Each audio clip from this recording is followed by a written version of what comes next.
কল্পনা করুন এমন এক পৃথিবী যেখানে মানুষ নেই। চারপাশে আছে শুধু ভয়ঙ্কর জম্বি যারা এক মুহূর্তের জন্যও কাউকে বাঁচতে দেয় না। বেঁচে আছে মাত্র কিছু মানুষ।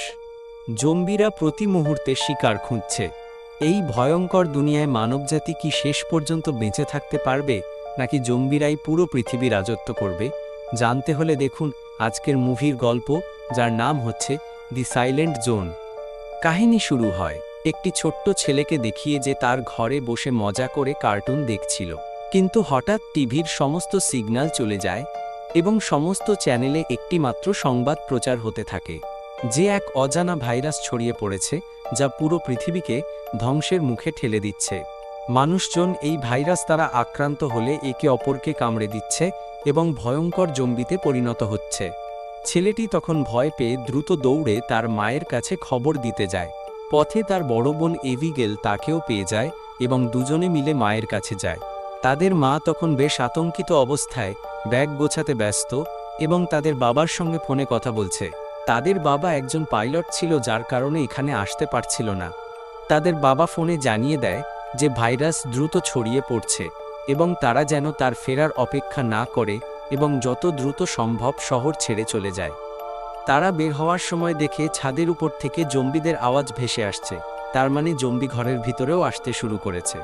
তাদের মা দ্রুত গাড়িতে প্রয়োজনীয় জিনিসপত্র তুলে নিয়ে সন্তানদেরকে নিয়ে বের হতে যায়, কিন্তু ঠিক তখনই একটি ভয়ঙ্কর জম্বি পেছন থেকে এসে তাদের মায়ের উপর আক্রমণ করে দেয়। আতঙ্কিত হয়ে ছোট্ট এবিগেল গাড়ির নিচে লুকিয়ে পড়ে এবং তার চোখের সামনে কিছু জম্বি তার মা ও ভাইকে নির্মমভাবে কামড়ে ফেলে। তবে ভাগ্যক্রমে জম্বিরা এবিগেলকে খেয়াল না করে সেখান থেকে চলে যায়। কিন্তু সবচেয়ে ভয়ঙ্কর ঘটনা তখনই ঘটে যখন জম্বিদের কামড়ে তার মা নিজেও এক ভয়ঙ্কর জম্বিতে রূপান্তরিত হয় এবং গাড়ির নিচে থাকা এবিগেলের দিকে এগিয়ে আসে তাকে কামড়ানোর জন্য। ঠিক তখনই জ্যাক নামের একটি লোক চলে আসে, যিনি আগে আর্মি সৈন্য ছিল। জ্যাক পেছন থেকে এসে এবিগেলের মাকে গুলি করে এবিগেলকে বাঁচিয়ে নেয়। সে জানত এবিগেলের ভাইও জম্বিতে পরিণত হবে, তাই তাকেও গুলি করে শেষ করে দেয়। এভাবেই পৃথিবীতে এই ভাইরাস ছড়িয়ে পড়ে আর মানুষ পরিণত হয় জম্বিতে।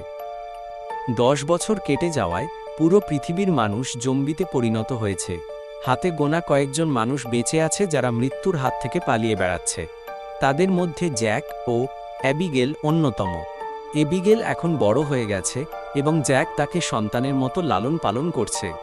জ্যাক এবিগেলকে প্রশিক্ষণ দিচ্ছে যাতে সে নিজেকে বিপদ থেকে রক্ষা করতে পারে। জ্যাক এবিগেলকে সামনের পশুটিকে শিকার করার জন্য বললে সে পশুটিকে সুন্দরভাবে শিকার করে। এরপর তারা পশুটি থেকে খাবার জন্য মাংস সংগ্রহ করে এবং জঙ্গলে তাঁবু খাটিয়ে রাত কাটানোর সিদ্ধান্ত নেয়। রাতে ঘুমানোর আগে জ্যাক সেখানে একটি ঘণ্টার ফাঁদ বসায় যাতে কেউ এলে তারা বিষয়টি বুঝতে পারে। ঘুমানোর সময় দূর থেকে ঘণ্টার আওয়াজ ভেসে এলে জ্যাক বাইরে গিয়ে দেখে একটি জম্বি এগিয়ে আসছে। জ্যাক তার মাথায় গুলি করে জম্বিটিকে মেরে ফেলে। যেহেতু জম্বিরা একা ঘোরে না, তাই জ্যাক বুঝতে পারে আশেপাশে আরও জম্বি আছে। পরের দিন জ্যাক ও এবিগেল তাদের জিনিসপত্র গুছিয়ে নতুন গন্তব্যের উদ্দেশ্যে রওনা দেয় এবং একটি বালুর পাহাড় এলাকায় পৌঁছে।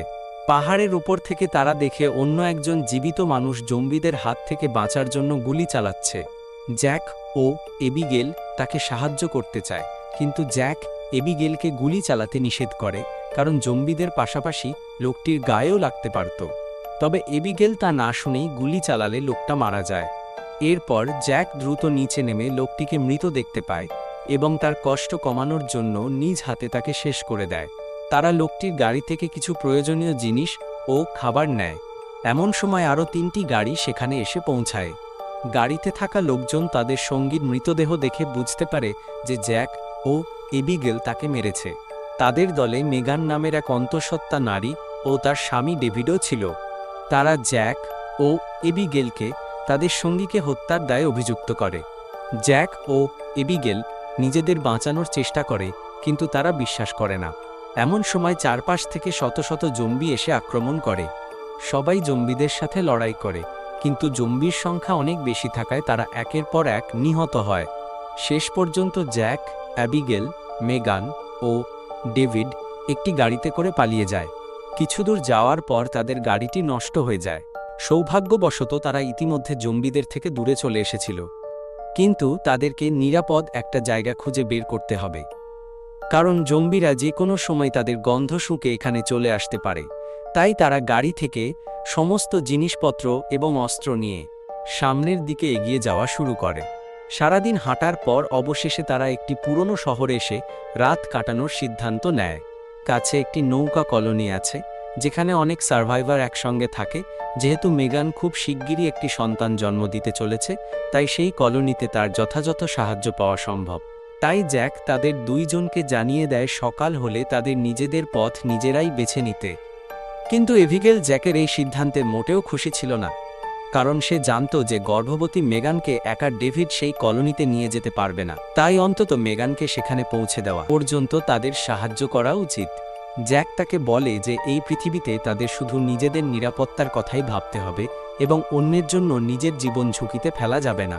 কিন্তু এবিগেল জ্যাককে বিষয়টা বোঝায় যে এখন আমাদেরকে তাদের সাহায্য করা উচিত। পরে জ্যাক এবিগেলের কথায় রাজি হয়। আসলে জ্যাক এবিগেলকে নিজের মেয়ের মতো দেখত এবং তাকে অনেক ভালোবাসত, তাই তার কথা আর ফেলতে পারে না। অন্যদিকে দেখা যায় এক বিশাল জম্বির দল তাদের গাড়ি দেখে অনুসরণ করে তাদের দিকেই এগিয়ে আসছে। ভোর হওয়ার পরে এভিগেল একা ছাদের উপরে বসেছিল, তখন হঠাৎ পেছন থেকে দুটি জম্বি এসে তার উপর আক্রমণ করে। তবে জ্যাক তাকে সবকিছু শিখিয়ে দিয়েছিল, তাই সে দক্ষতার সঙ্গে একটি জম্বিকে মেরে ফেলে এবং আরেকটির হাত থেকে পালিয়ে যায়। সেই ইচ্ছা করে জম্বিটিকে অনুসরণ করিয়ে কিনারায় নিয়ে আসে, তারপর কৌশল ব্যবহার করে সেটিকে নিচে ফেলে দেয়। জ্যাক খুশি হয় যে এবিগেল এখন অনেক ভালোভাবে শিখে গেছে, তবে তাদের দ্রুত এখান থেকে বেরিয়ে যেতে হবে, কারণ দূর থেকে আরও কিছু জম্বি দল তাদের এদিকেই এগিয়ে আসছে। সৌভাগ্যবশত জম্বিরা জ্যাকের বসানো ফাঁদে পড়ে আর ধ্বংস হয়ে যায় এবং তারা চারজন নিরাপদে শহর ছেড়ে বেরিয়ে আসে। এখন এবিগেল একটি আইডিয়া দেয় যে যেহেতু সে আগে এই শহরেই ছিল, তাই সে জানে কাছাকাছি একটি এয়ারপোর্ট আছে যেখানে প্লেন থাকে। যদি তারা সেখানে একটি প্লেন পায় তাহলে খুব দ্রুত তারা কলোনিতে যেতে পারবে। তবে জ্যাক বলে আমাদের সেখানে যাওয়া উচিত নয়, কারণ সেখানে অনেক জম্বি থাকতে পারে আর সেখানে কোনো প্লেন আছে কিনা সেটা আমরা নিশ্চিত নই। পরে এবিগেল বলে তাও আমাদের সেখানে যাওয়া উচিত, আর সেখানে যাওয়ার জন্য তারা তিনজনই মতামত দেয়, তাই জ্যাক আর না করতে পারে না। এয়ারপোর্টে যাওয়ার পর এবিগেল সামনের দিকে একটি গ্যারেজ দেখতে পায়, আর সেই গ্যারেজের ভিতরে একটি প্লেনও পেয়ে যায়। তবে সমস্যা হলো প্লেনটি চালু হচ্ছিল না, তাই ডেভিড দ্রুত সেটা ঠিক করার চেষ্টা করতে থাকে, আর জ্যাক এবং এভিগেল একটি টাওয়ারে গিয়ে তাদেরকে পাহারা দেয়। ওপর থেকে জ্যাক এবং এবিগেল দেখতে পায় একটি বিশাল জম্বির দল তাদের দিকে এগিয়ে আসছে, আর এত জম্বিকে মারার ক্ষমতা তাদের নেই। তাই তারা দ্রুত নিচে নেমে ডেভিড এবং মেগানকে সতর্ক করে যে তাদের এখনই এখান থেকে পালাতে হবে। কিন্তু সমস্যা হলো প্লেন এখনও চালু হয়নি। যেই মুহূর্তে যখন জম্বিরা তাদের একেবারে কাছাকাছি পৌঁছে যাচ্ছিল, তখনই প্লেনটি চালু হয়ে যায়, আর তারা চারজনে প্লেনে উঠে দ্রুত চলতে শুরু করে। কিন্তু প্লেনের গতি কম থাকায় অনেক জম্বি তাদের কাছাকাছি আসছিল, আর একটা জম্বি তো দরজার সামনে চলে আসছে, কিন্তু জ্যাক তাকে গুলি করে মেরে ফেলে। সেই মুহূর্তেই ভাগ্যক্রমে তাদের প্লেনটি আকাশে উড়ে যায়, আর তারা এই জম্বিদের হাত থেকে প্রাণে বেঁচে যায়। তারা প্লেনটি পেয়ে অনেক খুশি হয় এবং প্লেনের ভিতরে হাসতে শুরু করে, কিন্তু এই হাসি বেশিক্ষণ থাকে না, কারণ একটু দূরে যেতে না যেতেই তাদের প্লেন ক্র্যাশ করে। তবে ভাগ্যক্রমে তাদের কোনো ক্ষতি হয় না, আর তারা সুস্থ শরীরে প্লেন থেকে বের হয়ে সামনের দিকে এগোতে থাকে। প্লেনটি ক্র্যাশ করলেও তাদের অনেক উপকার করেছে, কারণ তাদের কলোনিতে যাওয়ার সময় অনেকটাই কমিয়ে দিয়েছে। মানে তারা পায়ে হেঁটে গেলে সময় লাগত 7 দিন, তবে এখন প্লেনের কারণে আর সময় লাগবে 2 দিন। তারা সামনের দিকে এগোতে শুরু করে, তবে এখন সন্ধ্যা ঘনিয়ে রাত আসছিল, তাই তারা রাত কাটানোর জন্য দ্রুত কোনো নিরাপদ আশ্রয় খুঁজে। কিছুক্ষণ পর তারা একটি পুরনো পরিত্যক্ত কারখানায় পৌঁছে রাত কাটানোর সিদ্ধান্ত নেয়, এবং জ্যাক তখন ম্যাপ দেখিয়ে বলে তারা আর বেশি দূরে নেই, আর 2 দিনের ভিতরেই তারা সেই কলোনিতে চলে যেতে পারবে। অন্যদিকে ডেভিড একটি জায়গায় গিয়ে মাথায় বন্দুক ধরে রেখেছিল নিজেকে মেরে ফেলার জন্য, কারণ সে আগে থেকেই জম্বি দ্বারা আঘাতপ্রাপ্ত ছিল। সে ধীরে ধীরে জম্বিতে পরিণত হচ্ছে, তবে ক্ষতি খুব ছোট হওয়ায় তার পরিবর্তন খুব ধীর গতিতে হচ্ছে। তখন সে নিজেকে শেষ করার আগে চিন্তা করে প্রথমে মেগানকে নিরাপদে কলোনিতে পৌঁছে দেবে এবং তারপরে সে নিজে থেকেই সরে যাবে। পরের দিন সকালে তারা আবার যাত্রা শুরু করে, এবার তারা এমন পথ বেছে নিয়েছে যা শান্ত এবং নিরিবিলি, যাতে জম্বিরা তাদের উপস্থিতি বুঝতে না পারে।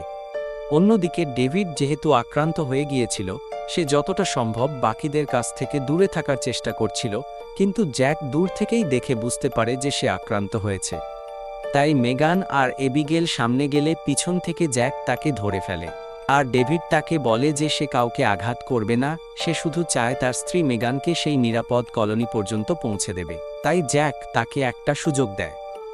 এরপর তারা জঙ্গলের মাঝে একটা বাড়ি দেখতে পায় যেখানে আলো জ্বলছিল, অর্থাৎ সেখানে কেউ ছিল। তবে জ্যাক আগে সবকিছু নিশ্চিত করতে চাইছিল যে এখানে কোনো বিপদ আছে কিনা। কিন্তু মেগানের অবস্থা দেখে এবিগেল ঝুঁকি নিয়ে সামনে এগিয়ে যায়। সে বাড়ির সামনে গিয়ে চিৎকার করে সাহায্য চায়।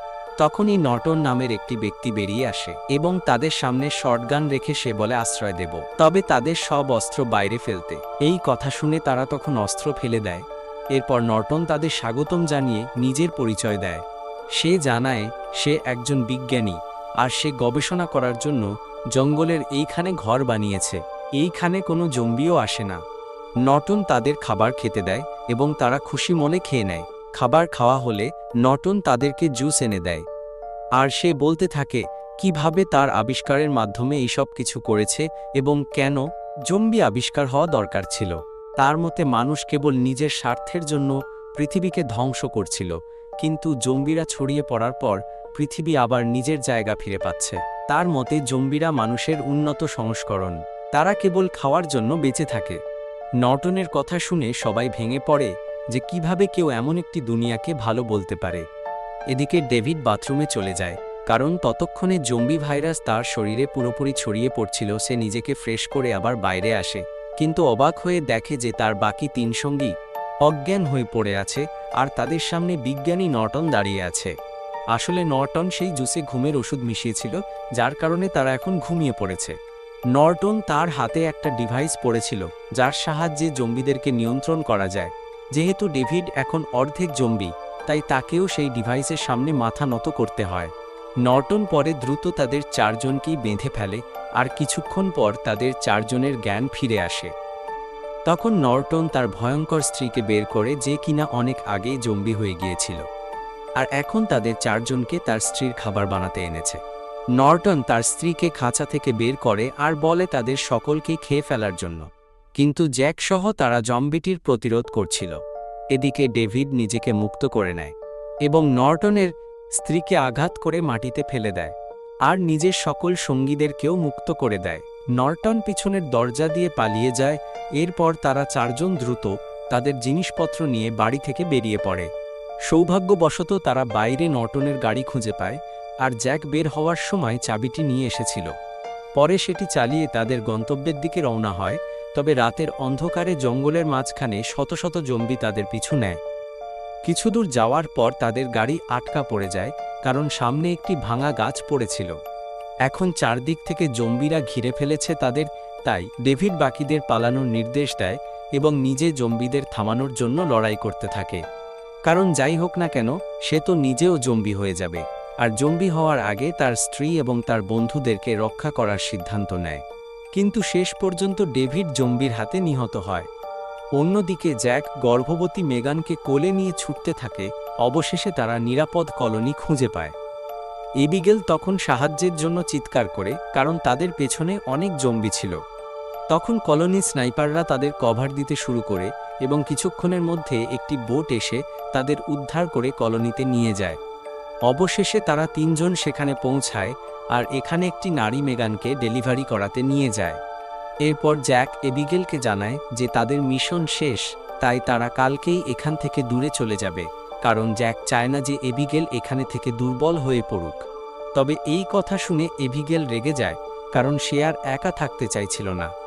গত 10 বছর ধরে সে শুধুমাত্র জ্যাকের সঙ্গেই ঘুরে বেড়াচ্ছে, কিন্তু এবার সে স্থায়ীভাবে কোথাও থাকতে চায়। তাই এই বিষয়ে তারা তর্ক করছিল। ঠিক তখনই সেই নারী এসে জানায় মেগান অবশেষে এক সুস্থ সন্তান জন্ম দিয়েছে, কিন্তু তার নিজের অবস্থা খুব খারাপ, সে আর বেশিক্ষণ বাঁচবে না। পরে জ্যাক মেগানের সাথে দেখা করে। মেগান খুশি ছিল, কারণ তার সন্তান পৃথিবীর মুখ দেখতে পেয়েছে। সে মারা যাওয়ার আগে তার সন্তানের দায়িত্ব জ্যাকের হাতে তুলে দেয়, আর বলে তুমি একে এবিগেলের মতো নিজের সন্তানের মতো করে মানুষের মতো মানুষ করবে। এই কথা বলে সে বিদায় নেয়। এদিকে নর্টন আগে থেকেই সেই মরে যাওয়া জম্বিদেরকে ফলো করতে করতে এদিকে আসছিল এবং তাদের নৌকা কলোনি পর্যন্ত চলে আসে।